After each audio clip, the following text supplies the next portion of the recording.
감기랑 헷갈리지만 다른 질환들이 뭐가 있을까요? 일단 첫 번째는 독감이겠네요. 코로나가 있을 수 있겠죠. 알레르기 비염이에요. 그럼 감기 환자분 과연 어느 과로 가야 하나? 감기에 걸리면 귀 아프고 코 막히고 목 아프고 귀 욱신욱신하고 감기가 이제 다 같은 감기는 아니잖아요. 당장 불편한 건 지금 코랑 목이란 말이에요. 집에서는 뭘 해야 도움이 될까요? 감기에 걸리면 늘 고민이 되죠. 내과를 가야 될까? 아니면 이비인후과를 가야 할까? 환자분들이 진료실에서 가장 많이 물어보는 질문 중에 하나예요. 맞아요. 사실 감기는 엄청 흔한 질환인데 어디로 가느냐에 따라서 진료 방식이 좀 달라질 수 있잖아요. 그래서 오늘은 감기의 정의부터 시작해서 내과와 이비인후과 각각의 장점까지 깔끔하게 정리드려 볼게요. 감기라고 하면 흔하긴 한데 정확히 뭐라고 정의할 수 있을까요? 감기는 상기도, 즉 코나 목으로 이어지는 부위에서 바이러스 감염이 생긴 상태를 말해요. 원인 바이러스만 해도 200종이 넘는데 대표적으로 라이노바이러스랑 아데노바이러스, 그리고 파라인플루엔자 바이러스 등이 있죠. 증상은 콧물, 기침, 목 통증, 쉰 목소리, 오한, 미열 등이 있고 경우에 따라서 복통이나 설사 같은 전신 질환도 나타날 수 있어요. 그래서 몸 상태가 좋지 않으면 병원에 내원해서 진료를 보는 게 좋아요. 즉 단순히 콧물 나고 기침 나는 것만이 아니라 바이러스성 상기도 감염으로 나타나는 염증 반응이라는 거군요. 진료실에서 감기인 줄 알았는데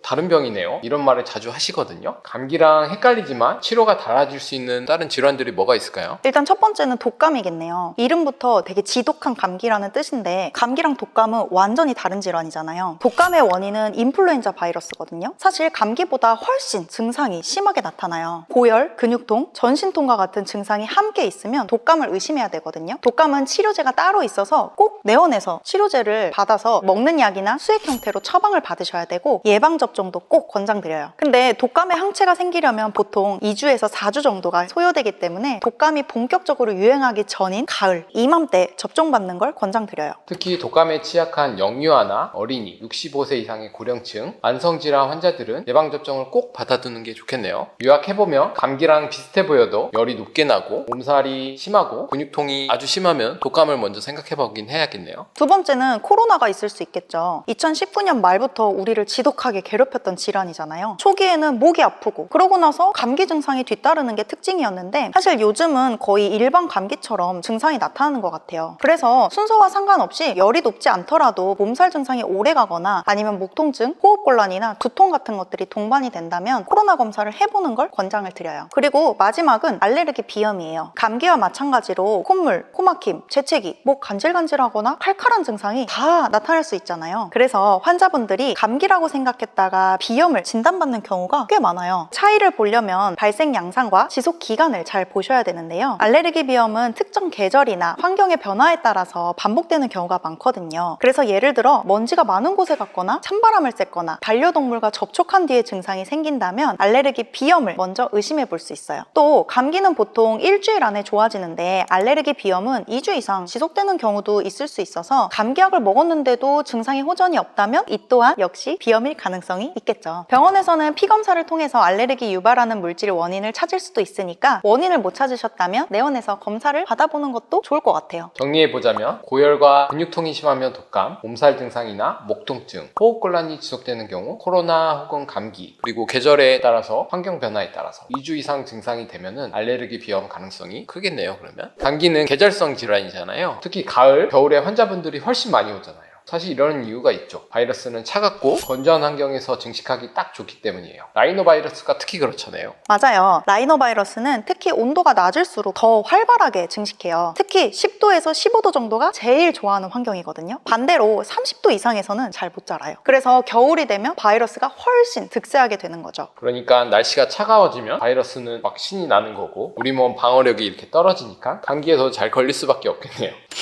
그죠?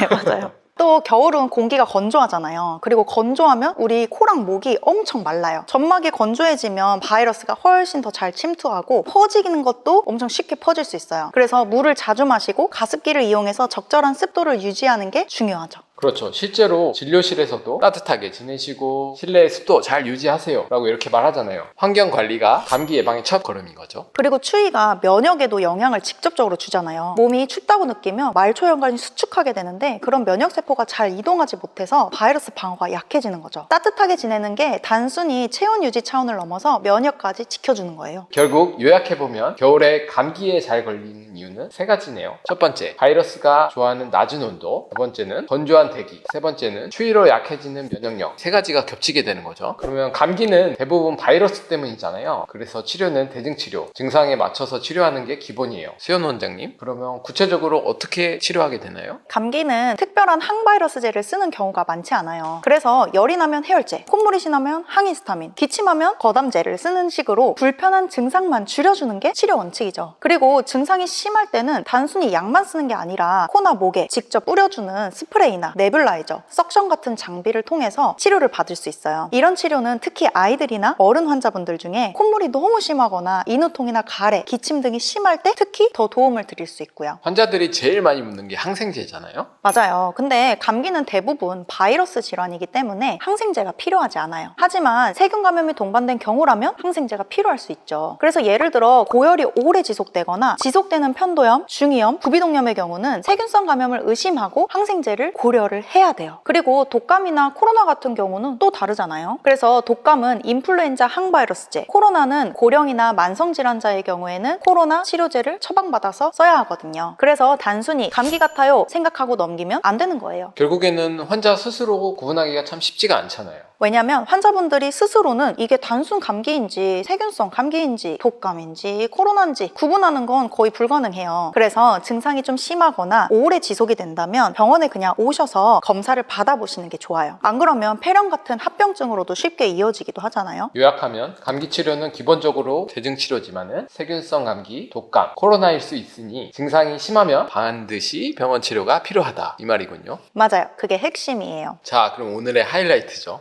네.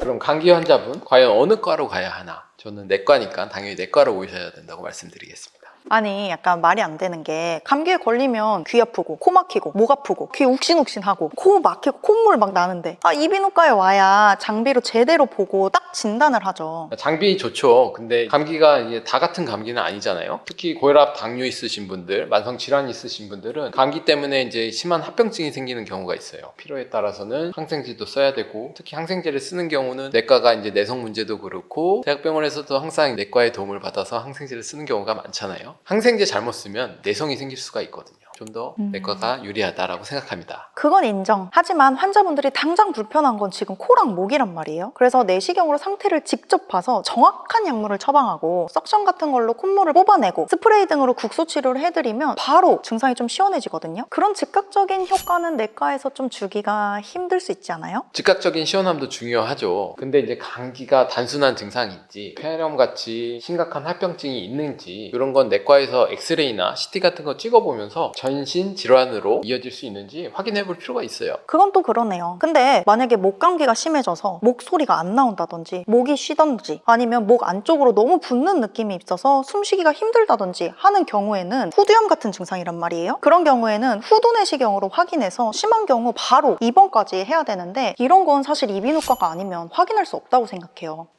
그건 그렇긴 하죠. 결국 이렇게 싸워도 답은 하나인 것 같아요. 가벼운 감기는 어디든 괜찮고 기저질환이나 전신 증상이 있으면 내과, 귀, 코, 목 증상이 아주 심하다면 이비인후과로 가셔서 진료를 보시면 될 것 같아요. 결국 환자분 상황에 따라서 달라지는 거죠. 하지만 코가 뻥 뚫리고 싶으신 분들은 이비인후과로 오세요. 아니에요. 당뇨, 혈압약 챙겨야 하시는 분들은 내과로 오셔야 됩니다.